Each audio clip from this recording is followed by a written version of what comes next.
మంచిది. ఈరోజు మనం నక్షత్రం నేర్చుకుందాం. సంఖ్యాకాండం 24వ అధ్యాయం 17వ వచనం రాసిన నక్షత్రము యాకోబులో ఉదయించును. హల్లెలూయా. ఎక్కడ ఉదయించినాట? యాకోబులో ఉదయించినట్టున్నా. ఈ మాట ఎంతమందికి అర్థమైంది? నక్షత్రము యాకోబులో ఉదయించును అంటే ఉదయించిన అంటే జన్మిస్తుంది. నక్షత్రం అనగా యేసు ప్రభువే నక్షత్రం. హల్లెలూయా. యేసు ప్రభువే నక్షత్రం. ఎవరు జన్మించినాడు? యాకోబులో ఉదయించును. యాకోబు సంతానం యూదా గోత్రం నిలబెట్టిను. నక్షత్రం అనే క్రీస్తు లోకానికి ఆయన జన్మించినాడు. కాబట్టి మనం అందరం ఈరోజు నక్షత్రంకి నేర్చుకుందాం. నక్షత్రంలో ఒక ప్రత్యేకత గుర్తించుకుందాం. చూడండి, నక్షత్రం గురించి మత్తయి వార్త చేయండి. మరి 2వ అధ్యాయం 2వ వచనం చదువుకుందాం. ఈ ప్రవచనం ఎక్కడ రాసినది? సంఖ్యాకాండం 24వ అధ్యాయంలో 17వ వచనం ఏమని రాసి? నక్షత్రం యాకోబులో ఉదయించిందని రాయబడి. ఈ నక్షత్రం గురించి తర్వాత సంఖ్యాకాండం 24వ అధ్యాయంలో 17వ వచనంలో శాస్త్రులు మరి శాస్త్రవేత్తలు తర్వాత జ్ఞానులు వారు చదివినారు. ఉదాలే యాకోబు ఇక్కడ పుడుతుందని, యాకోబులో నక్షత్రం ఉదయిస్తుందని వారు తెలుసుకున్నారు. ఆ నక్షత్రం స్టార్ పుట్టిన తర్వాత లోక రక్షకుడు పుడుతుందని వారు ముందే తెలుసుకొని చదివి వాళ్ళు ఏం చేసిందంటే మత్తయి కాడికి వచ్చి 2వ అధ్యాయం కాడికి వచ్చి జ్ఞానులు యేసు ప్రభువుని చూడడానికి కొరకు ఆ నక్షత్రాన్ని చూసి ఏం చేసినట్ట? చూడండి, ఆ మాట ఇక్కడ నెరవేరుతారు. 2వ వచనం, యూదుల రాజుల తూర్పు జ్ఞానులు యెరూషలేముకు వచ్చి యూదుల రాజు ఎక్కడ పుట్టి ఉన్నాడు? తూర్పు దిక్కున మేము నక్షత్రం చూసి ఆయన పూజింపవచ్చుతామని చెప్పారు. ఈ మాట ఎక్కడ రాసినది? సంఖ్యాకాండం 24వ అధ్యాయంలో 17వ వచనంలో రాసిన మాట. ఈ జ్ఞానులు చదివారు. ఏం చదివారు? యేసు ప్రభు పుట్టాన్ని ఏం పుడుతుంది రాసినది? ఒక స్టార్, ఒక నక్షత్రం పుడుతుంది ముందుగానే రాయబడింది. ఆ మాట చదివి వాళ్ళు ఏం చేసిందంటే నక్షత్రం పుట్టిన వెంటనే యూదుల రాజు పుట్టిన మాకు తెలిసింది అని వెతుక్కుంటా బెత్లెహేము గ్రామానికి మరి యెరూషలేము వారు వచ్చినట్టుగా మనం చూస్తున్నాం. యెరూషలేము వారు కలవరపడి రాజు కాబట్టి మరి ఆ యూదుల రాజు కూడా హేరోదు రాజు కూడా కలవరపడ్డాడు. నాకన్నా రాజు ఎవరు పుట్టిందని చెప్పి ఆ జ్ఞానం అడుగుతాడు. మరి వీరు ముందు వెళ్ళి ఆరాధించరండి, నాకు చెప్పండి, నేను కూడా ఆ రాజును ఆరాధిస్తాను కూడా ఈయన చెప్తా ఉంటాడు. చూడండి ఏమంటాడు? తూర్పు దిక్కున మేము ఆయన నక్షత్రం చూసి ఆయనను పూజింపవచ్చింది అంటున్నాడు. మరి నక్షత్రం కూడా ఏం చేసిందో చూద్దాం. 9వ వచనం, వారు ఆ మాట విని బయలుదేరి పోతున్నారు. ఇదిగో తూర్పు దేశం వారు చూసిన నక్షత్రము ఆ శిశువుని చోటికి వచ్చి నిలిచి వరకు వారి ముందుగా నడిచెను. చూడండి, నక్షత్రం ఏం చేసిందంటే జ్ఞానాన్ని కూడా ప్రభు దగ్గరికి నడిపించింది. ఈరోజు వినండి అందరు, నక్షత్రానికి నేను 3 మాటలు చెప్పాలని ఆశపడుతున్నా. ఆ 3 మాటలు నక్షత్రం ఏమేం చేసిందో, నక్షత్రంలో ఒక ప్రత్యేకత గురించి 3 విషయాలు చెప్పబోతున్నా. నక్షత్రం గురించి ఒక 3 విషయాలు చెప్పబోతున్నా. చూడండి, నక్షత్రం ఏం చేసిందో. యాకోబులో ఒక నక్షత్రం ఉదయించిందని ముందుగానే ప్రవచనం చెప్పబడిన. మీరు అందరూ అడుగుతున్నా, ఎక్కడ రాసినది నక్షత్రం పుడుతుందని? చెప్పాలి. నక్షత్రం పుడుతుంది ఎక్కడ రాసినది? చెప్పినా ఇంతసేపు. సంఖ్యాకాండం 24వ అధ్యాయంలో 17వ వచనం ఏమనేది? యాకోబులో ఒక నక్షత్రము ఉదయించున్నది. అది కొన్ని వందల సంవత్సరాల కింద అన్న మాట మరి ఇక్కడ నెరవేరింది. కొత్త నిబంధన కాడికి వచ్చేది నెరవేరినట్టుగా చూస్తున్నాం. అది మత్తయి సువార్త 2వ అధ్యాయం 2వ వచనం కాడికి వస్తే ఆ వచనము నెరవేరింది. తర్వాత ఇప్పుడు చూడండి, ఆ నక్షత్రం గురించి ఒక నక్షత్రము మాటలు లేకున్నా మనుగడ ద్వారా రక్షణ ఉదయించిన అని సువార్త జ్ఞానం తెలిపింది. హల్లెలూయా. నక్షత్రానికి నోరు లేకున్నా లోక రక్షకుడు పుట్టినని తెలియజేసింది. చెప్పండి, ఏం చేసింది? నోరు లేకున్నా మాట లేకున్నా ఏం చేసింది? లోక రక్షకుడు పుట్టినని నక్షత్రం ఏం చేసింది? లోకానికి తెలియజేసింది. నేను కూడా చదువురాని సత్రం రాని ఏం రాకపోయి దేవుడు పుట్టినని తెలియజేయాలి. హల్లెలూయా. లోక రక్షకుడు పుట్టినని తెలియచేసేవారిగా ఉండాలి. మరి ఈరోజు 3 విషయాలు. నక్షత్రం వల్ల చేసిన వాడు దేవుడే. చెప్పండి, నక్షత్రము కళ్ళగా చేసిన వాడు దేవుడే. చెప్పాలి, నక్షత్రం ఎలా చేసిన మరి? ఆ నక్షత్రాన్ని తయారు చేసిన వాడు కూడా దేవుడే. చూడండి, ఎక్కడ ఉన్నదో ఆ మాట చూద్దాం. ఆదికాండం 1వ అధ్యాయం 16వ వచనం చూడండి. ఉత్పత్తి 1వ అధ్యాయం 16వ వచనం. నక్షత్రాలు చేసినప్పుడు ఎవరు? 1వ అధ్యాయం 16వ వచనం. నక్షత్రం చేసిన వారు ఎవరో రాసినది. దేవుడు 2 గొప్ప జ్యోతులను అనగా పగడిని వేరుటకు పెద్ద జ్యోతిని, రాత్రిని ఏరుటకు చిన్న జ్యోతిని నక్షత్రములను చేసిన. సభలు సరిపడాలి. హల్లెలూయా. ఈ నక్షత్రం చేసిన వాడు కూడా దేవుడే. చెప్పండి, ఎవరు? నక్షత్రం చేసిన వ్యక్తి కూడా దేవుడే నక్షత్రం తయారు చేసినాడు. మరి అందుకని నక్షత్రం గురించి మనం ఈరోజు 3 విషయాలు కూడా నేర్చుకోబోతున్నాం. 147 కీర్తన నక్షత్రము ఎరిగిన వాడు, దాని పేరు పెట్టి పిలిచిన వాడు. నక్షత్రం 147 కీర్తన 3-4 వచనాలు. 147 కీర్తన 3-4 వచనాలు చదువుకుందాం. 147 కీర్తన 3-4 వచనాలు చూడండి. ఏమని రాసింది? గుండె చెదిరిన వారైనా బాగు చేయమని రాసింది. దాని కింద రాసింది, ఒక నక్షత్రం సంఖ్యలో ఆయన నియమించి ఉన్నాడు, వాటన్నిటిని పేరు పెట్టి పిలుస్తున్నాడు. హల్లెలూయా. కనబడి నక్షత్రాలు, సూర్యుడు కానీ, చంద్రుడు కానీ, శుక్రుడు కానీ అన్ని తయారు చేసిన దేవుడు కూడా ఆయనే.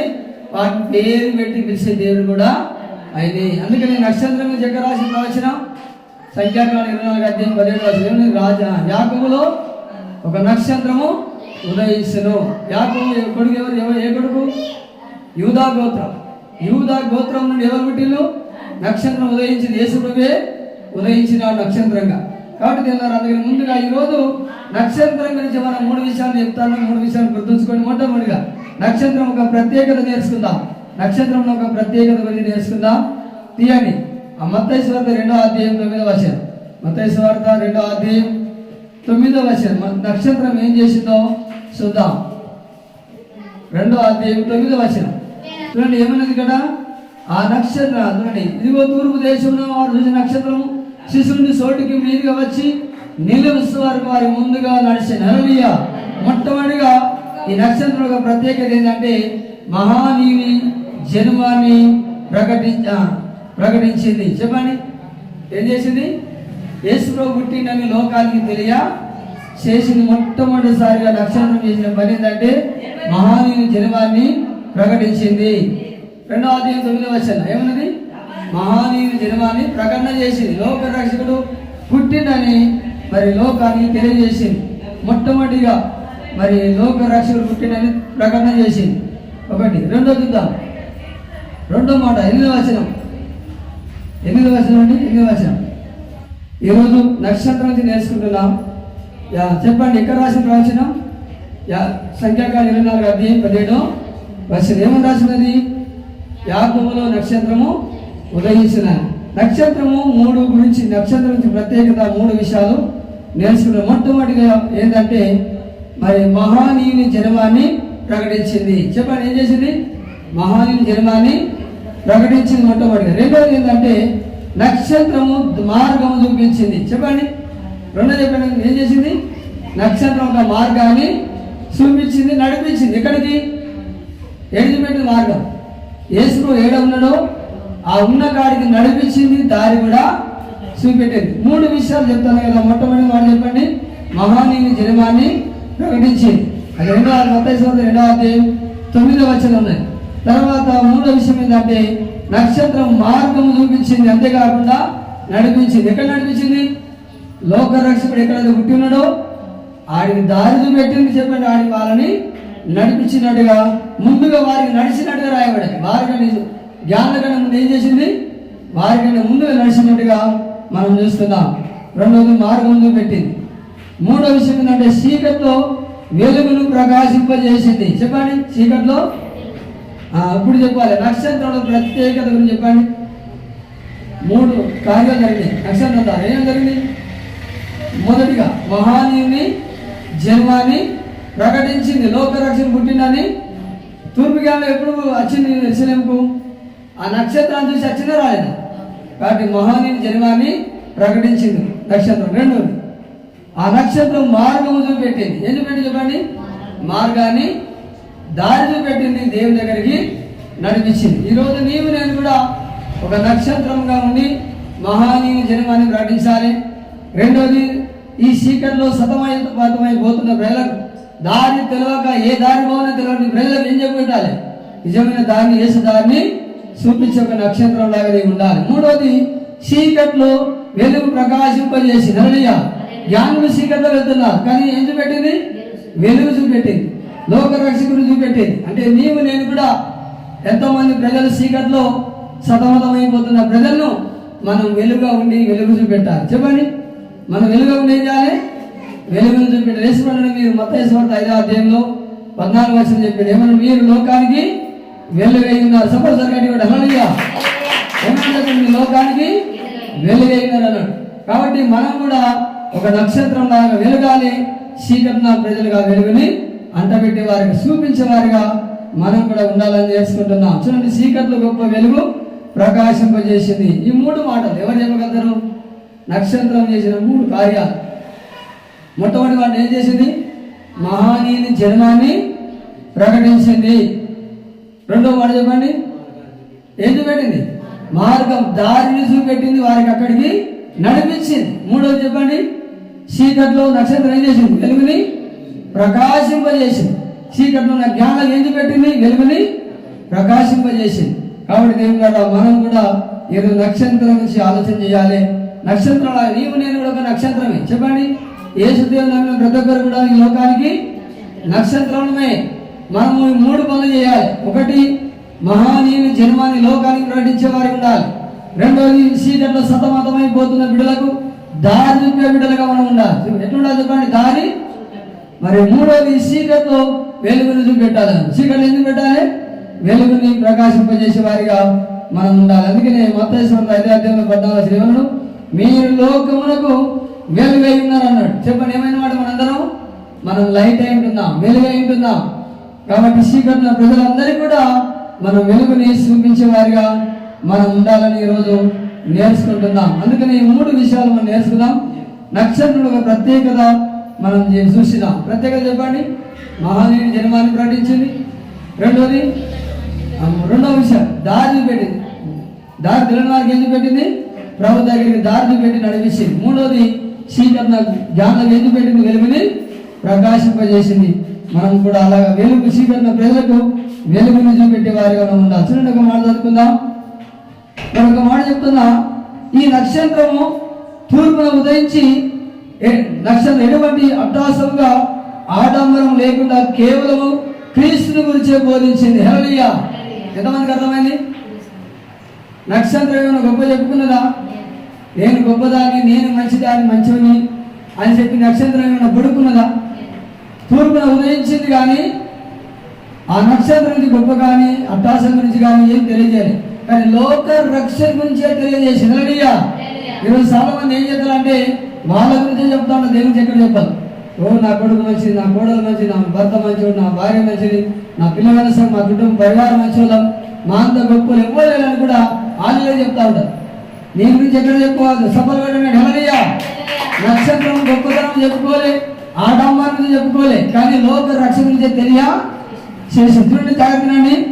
ఆ నక్షత్రం ఏం చేసిందంటే తూర్పున ఉదయించిన నక్షత్రం ఎటువంటి అట్టాసం కానీ ఆడంబరం లేకుండా కేవలము క్రీస్తుని గురించే బోధించి సభలు కట్టివాడు. హల్లెలూయా. ఎవరి గురించి బోధించింది? తన గురించి కూడా ఏమాత్రం గొప్ప చెప్పుకోలే నక్షత్రం, కానీ ఎవరికి చెప్పింది? క్రీస్తు గురించే బోధించింది. దేవుడా, ఈరోజు నీ గురించి, నా గురించి మనం ఏదో గొప్ప చెప్పుకోడు కాదు, కానీ మన దేవుడి గురించి ఏమని చెప్పాలి. ఏమని చెప్పాలి? క్రీస్తుని గురించి నువ్వు చెప్పి బిడ్డగా నీవు నక్షత్రాల. రెండోది, తర్వాత క్రీస్తు చేత వెలిగించబడ్డ నీవు కూడా నీ గురించి గొప్పలు చెప్పుకోనకుండా నీ ప్రాముఖ్యత గురించి కానీ పలుపడి గురించి కానీ పక్కన పెట్టి గొప్ప దేవుని యొక్క గొప్పతనాన్ని తనకు తెలియపరచాలి. హల్లెలూయా. చెప్పండి అందరూ. మన గురించి, మన గొప్పతనం, మన పిల్లల గురించి, మన భూములు ఉన్నాయి, జాగలు ఉన్నాయి, డబ్బున్నది, ఇది ఉన్నది, వ్యాపారం ఉన్నదని మన గురించి ఎవరికి తెలియజేసాడు కాదు, మన దేవుని గురించి లోకాన్ని తెలియజేయాలి. చెప్పండి, మన దేవుని గురించే ఆయన గొప్పతనాన్ని లోకాన్ని తెలియజేసేవారిగా ఉండాలి. నక్షత్రాల గురించి మనం నేర్చుకుంటున్నాం. తర్వాత దేవుని క్రీస్తు చేత వెలిగించబడ్డ మనం నీ గురించి గొప్ప చెప్పుకోవాలి, కానీ మన గురించి కాదు, కానీ దేవుని గొప్పతనాన్ని లోకానికి తెలియజేయాలి. చెప్పండి, ఏం చేయాలి చెప్పండి? లోకానికి తెలియజేసే వారిగా ఉండాలి. తర్వాత జ్ఞానము మౌనంగా మార్గము చూపుడే కాక వారి ముందుగా సాగిపోసు ప్రభుత్వ వద్దకు నడిపించింది. చూడండి, మరి నోరు లేకున్నా, మాట లేకున్నా ముందుగా నడిచింది. ఆ నడుతుంటే నక్షత్రం వెనుకనే వారు పోయినారు. నక్షత్రం ఎక్కడైతే ఆగిందో అక్కడనే వారు కూడా జ్ఞానం ఆగినట్టు చూసిన. చూడండి, మత్తయి ఎంత సగటు మాటలో వారు ముందుగా 2వ అధ్యాయం ఒకసారి ఎంతసారి నడిచిందో 19వ వచనం. వారు రాజు మాట విని బయలుదేరినగా తూర్పు దేశంలో ఉన్న వారు చూసిన నక్షత్రం ఆ శిశువు ఉండిన చోటి మీదుగా వచ్చి నిలిచి వరకు వారికి ముందుగా నడిచిన సభలు కట్టి కొట్టిన హల్లెలూయా. నక్షత్రానికి నోరు లేకున్నా మాట లేకున్నా కూడా మరి ముందు సాగిపోయింది. ఆ నక్షత్రం వెనుకనే వారు పోయినారు. ఎక్కడైతే ఆగింది, యేసు ఎక్కడైతే ఉన్నాడో అక్కడనే నక్షత్రం ఆగి, అప్పుడు వారు కూడా అక్కడ ఆగి మరి వాళ్ళు ఏం చేసింది, బంగారం సాంబ్రాణి బోలం తర్వాత యేసును పూజించి ఆరాధించినట్టుగా మనం చూస్తున్నాం. కాబట్టి దేవుని రోజునాడు మన గురించి కాదు కానీ మన దేవుని గురించి తెలియజేసే వారిగా మనం ఉండాలి.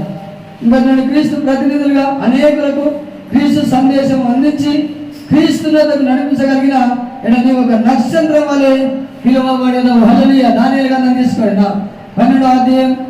దానియేలు గ్రంథం 12వ అధ్యాయం. నీవు నేను కూడా దేవునికి ఒక నక్షత్రం అని కూడా బయలుదేరుతాను. మనం అందరం కూడా నక్షత్రమే. మనం వెలగాలి, లోకాన్ని వెలిగించాలి. వినండి, మనం వెలగాలి, ఈ చీకటిన ప్రజలకు వెలుగుని అందించాలి. దానియేలు గ్రంథం 12వ అధ్యాయం 3వ వచనం చదువుకుందాం. దానియేలు గ్రంథం 12వ అధ్యాయం. మనం ఎవరు ఇక్కడ రాయబడ్డది 12వ అధ్యాయం 3వ వచనం.